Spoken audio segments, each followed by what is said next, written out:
ಕೇಂದ್ರ ಸಚಿವ ಎಚ್.ಡಿ.ಕೆ ಮಂಡ್ಯ ಶಾಸಕ ಓಪನ್ ಚಾಲೆಂಜ್ ಹಾಕಿದ್ದಾರೆ. ಮಂಡ್ಯಗೆ ಇಂಡಸ್ಟ್ರಿ ತೆಗೆದುಕೊಂಡು ಬನ್ನಿ, ಜಾಗ ನಾವು ಕೊಡ್ತೀವಿ. 100 ಎಕರೆ ಜಾಗ ತೋರಿಸಿದ ಮಂಡ್ಯ ಶಾಸಕ ಗಣಿಗ ರವಿಕುಮಾರ್. ಕೇಂದ್ರ ಸಚಿವ ಎಚ್.ಡಿ. ಕುಮಾರಸ್ವಾಮಿ ಅವರಿಗೆ ಮಂಡ್ಯ ಶಾಸಕ ಓಪನ್ ಚಾಲೆಂಜ್ ಹಾಕಿದ್ದಾರೆ. ಮಂಡ್ಯಗೆ ಇಂಡಸ್ಟ್ರಿ ತೆಗೆದುಕೊಂಡು ಬನ್ನಿ, ಜಾಗ ಬೇಕಾದ್ರೆ ನಾವು ಕೊಡ್ತೀವಿ. 100 ಎಕರೆ ಜಾಗ ತೋರಿಸಿದ್ದಾರೆ ಶಾಸಕ ಗಣಿಗ ರವಿಕುಮಾರ್. ಸಾತನೂರು ಫಾರಂ ಬಳಿ ಡಿಸಿ ಜೊತೆ ಬಂದು ಕಾಡಾ ಜಾಗ ಪರಿಶೀಲನೆ ಮಾಡಿದ್ದಾರೆ.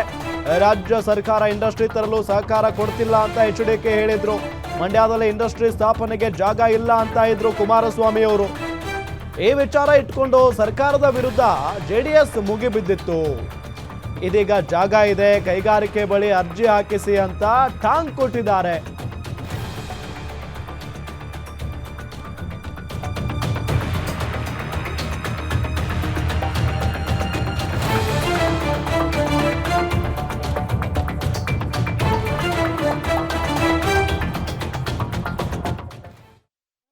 ಅವ್ರು ಕರೆ ಮಾಡಲಿ, ಅವ್ರ ಪಿ ಎಗಳು ಯಾರಾದ್ರು, ನಾನು ಹೋಗಿ ಜಾಗ ಕೊಡ್ತೀನಿ. ಉತ್ತಮ ವಾತಾವರಣವನ್ನು ಸೃಷ್ಟಿ ಮಾಡೋಣ. ಮಂಡ್ಯದ ಯುವಕರಿಗೆ ಕಾರ್ಖಾನೆ ಬೇಕಾಗಿದೆ. ಮಂಡ್ಯದ ಯುವಕರು ಬೇರೆ ರಾಜ್ಯ ದೇಶ ಅಲ್ಲಿ ಇಲ್ಲಿ ಕೆಲಸ ಮಾಡೋದು ತಪ್ಸೋಣ, ಇಲ್ಲೇ ಕೆಲಸ ಕೊಡೋಣ.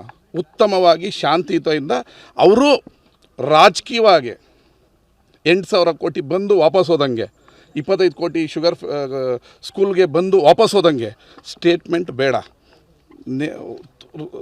ಏನು ವಿಶಾಲ ಹೃದಯದಲ್ಲಿ ಕಾರ್ಖಾನೆ ಮಾಡೋಣ. ಅವರಾರ ತರಲಿ, ನಾವಾರ ಸ್ಥಾಪನೆ ಮಾಡಲಿ, ನಮ್ಮ ರಾಜ್ಯ ಸರ್ಕಾರನಾದರೂ ಕಾರ್ಖಾನೆ ಕೊಡಲಿ. ಈ ಜಾಗನ ಕಾರ್ಖಾನೆಗೆ ಮೀಸಲಿಡೋಣ. ಮುಂದಿನ ಪೀಳಿಗೆಯ ಯುವಕರಿಗೆ ಉದ್ಯೋಗ ಸೃಷ್ಟಿ ಆಗಲಿ.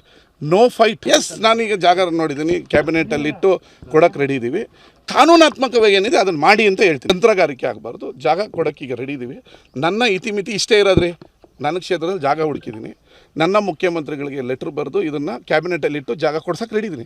ಮುಂದೆದು ನನಗಿಂತ ತುಂಬ ಭಾಳ ದೊಡ್ಡ ಎತ್ತರ ಚೇರಲ್ಲಿ ಕೂತಿರೋದು. ನೀವು ನನ್ನನ್ನು CM ಕೇಳ್ದಂಗೆ, ನನ್ನನ್ನು ಕೇಂದ್ರ ಮಂತ್ರಿ ಕೇಳ್ದಂಗೆ ಕೇಳಿದ್ರೆ ಆಗಲ್ಲ. ನನ್ನ ಹತ್ರ ಎಷ್ಟು, ನನ್ನ ಕೈಯಲ್ಲಿ ಎಷ್ಟು ಪವರ್ ಇದೆ ಅಷ್ಟು ನಾನು ಮುಂದಕ್ಕೆ ಬಂದಿದ್ದೀನಿ.